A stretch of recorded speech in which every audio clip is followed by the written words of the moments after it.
Hello everyone, welcome back to our channel. আজকের video সোয়াসকাপের blonde me, যেটা দিয়ে আমরা প্রিলাইট করে থাকি। তো এটা আমি আমার স্যালনে ফার্স্ট টাইম ইউজ করব। তো সেই জন্যই আমি দেখে নিতে চাইছি কতক্ষণ রাখলে বা কীরকম কী কালার আসে সেটাও দেখার জন্যে। তো চেক করবার জন্য আমি একটা কাটিং করা হেয়ার নিয়ে নিয়েছি, দিয়ে তাতে আমি ফয়েলের ওপর রেখে তো মিক্সিংটা করছি। এখানে আমি 20 ডেভেলপার ইউজ করেছি আর ব্লন্ড মির যে ব্লন্ডের পাউডারটা আছে ওটা ইউজ করেছি। তো দেখছো আমি খুব ভালোভাবে এটাকে অ্যাপ্লাই করে নিচ্ছি হেয়ারের মধ্যে, যাতে কোথাও না কিছু থাকে বা কোথাও ফাঁকা না পড়ে যায়, যাতে আমাদের হেয়ারটার মধ্যে ঠিকভাবে কম্বাইন করে কালারটা না আসে, কোনো জায়গায় প্যাচি আসবে, কোনো জায়গায় কালার আসবে, এটা যাতে না হয় সেই জন্যই আমি খুব ভালোভাবে স্মুথভাবে অ্যাপ্লাইটা করে নিচ্ছি। আর দেখতেই পাচ্ছ এটা একটা কাটিং করা হেয়ার। তো ফয়েল র্যাপের মধ্যে করে রেখে আমি এখন ফয়েলটা মুড়ে দিলাম, আর টাইমটা তোমরা দেখতেই পাচ্ছ।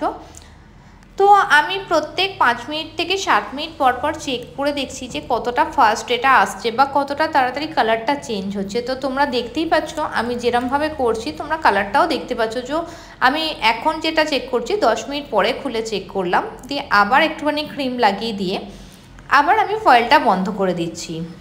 দেন আমি আবার 10 মিনিট পর দেখো খুলেছি। তোমরা যদি আমার ঘড়িটা ফলো করো তাহলে তোমরা টাইমটাও বুঝতে পারবে। তো দেখতেই পাচ্ছ কতটা সুন্দর একটা কালার এসে গেছে অলরেডি। তো আমি আবারও সেমভাবে প্রসেসে ইমালসিপ্লাই করে করে আরেকবার কালারটাকে ভালো করে মেল্ট করে দিচ্ছি পুরো হেয়ারটার মধ্যে, যাতে কোথাও না কোনো রকমভাবে প্যাচি লুকটা আসে। তো এইভাবেই তোমরা কিন্তু দেখতে পারো চেক করে যে কতক্ষণ লাগে, কীরকম হেয়ার। আর আমি আরেকটা কথা বলে দিই, আমার যে হেয়ারটা আমি চেক করছি সেই হেয়ারটা কিন্তু মানে বন্ড থেকেই ব্রাউন একটু হেয়ারটা। তো দেখতেই পাচ্ছ আবারও আমি 10 মিনিট পরে চেক করে নিচ্ছি, আর কালার আমার কিন্তু খুব সুন্দর একটা কালার এসে গেছে অলরেডি, একটা কপারিশ ব্রাউন কালার এসছে। তো এইভাবে তোমরা যখন নতুন কোনো প্রোডাক্ট স্যালনে আসবে সেটা কিন্তু তোমরা আগে চেক করে দেখে নেবে যে তার ডেপথ কতটা, সে কতটা স্ট্রং, সব কিছুই কিন্তু জেনে রাখা দরকার। তো তোমাদের কেমন লাগছে ভিডিওটা অবশ্যই কমেন্ট করে জানিও আমাকে। আর ভিডিওটা কেউ স্কিপ করে দেখো না, কারণ নতুন এই ক্রিমটা এসছে, তোমরা দেখলেও বুঝতে পারবে গেট আপটাও পুরো চেঞ্জ হয়ে এসছে, নামটা খুব সুন্দরভাবে এসছে ব্লন্ড মি। তো দেখতে পাচ্ছ এইভাবে আমি চেক করে নিলাম। তো আমার কালারটা আমি যেরকম চাইলাম সেরকমই এসছে। টোটাল ছিল আমার 45 মিনিট রাখার পরে আমার এই কালারটা এসছে। তো এটাকে আমি এখন ওয়াশ করে নিচ্ছি। আগে নর্মাল ওয়াটারে ওয়াশ করব, দেন শ্যাম্পু ওয়াশ করে নেবো, যেটা আমরা নর্মাল প্রিলাইটের ক্ষেত্রে করে থাকি। আর এখানে আমি 20 ডেভেলপার ইউজ করছি, সেই জন্য 45 মিনিট রেখেছি। তোমরা যদি আরও একটু 20 বদলে 30 বা 40 ডেভেলপার ইউজ করো তো আরও ফাস্ট হবে। আমি সাজেস্ট করি সবসময় প্রিলাইট আমরা 20-তে করাই বেটার, তাতে আমাদের হেয়ার ড্যামেজ হয় না।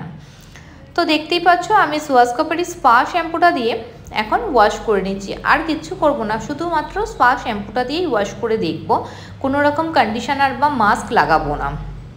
আমি দেখতে চাই কালারটা কতটা প্রমিনেন্ট এসছে। তো দেখতেই পাচ্ছ আমি ওয়াশ করে নিচ্ছি।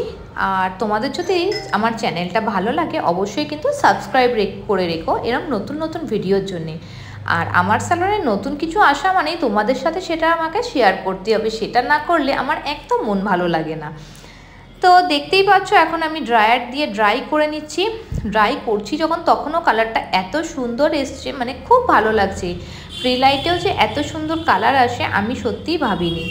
তো দেখতেই পাচ্ছ ড্রাই করছি, যখন যত ড্রাই করছি ততই বোঝা যাচ্ছে কালারটা কতটা প্রমিনেন্ট এসছে। আর কোনো রকম কন্ডিশনার বা মাস্ক লাগানো নেই, অনলি শ্যাম্পু করা আছে, তাতেই কতটা শাইন তোমরা দেখো।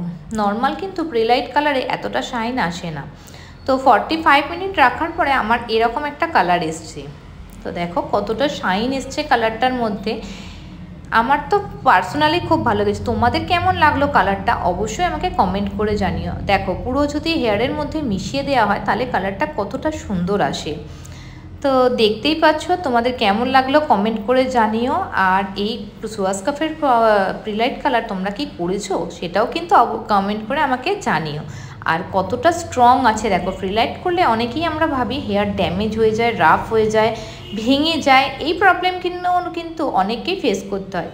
সোয়াসকাপের কালারের মধ্যে কিন্তু অলরেডি অর্গান অয়েল পুট করা থাকে, তো সেই ক্ষেত্রে এখানে ড্যামেজের চান্স একদমই থাকে না। আর শাইনটাও তোমরা দেখতে পাচ্ছ।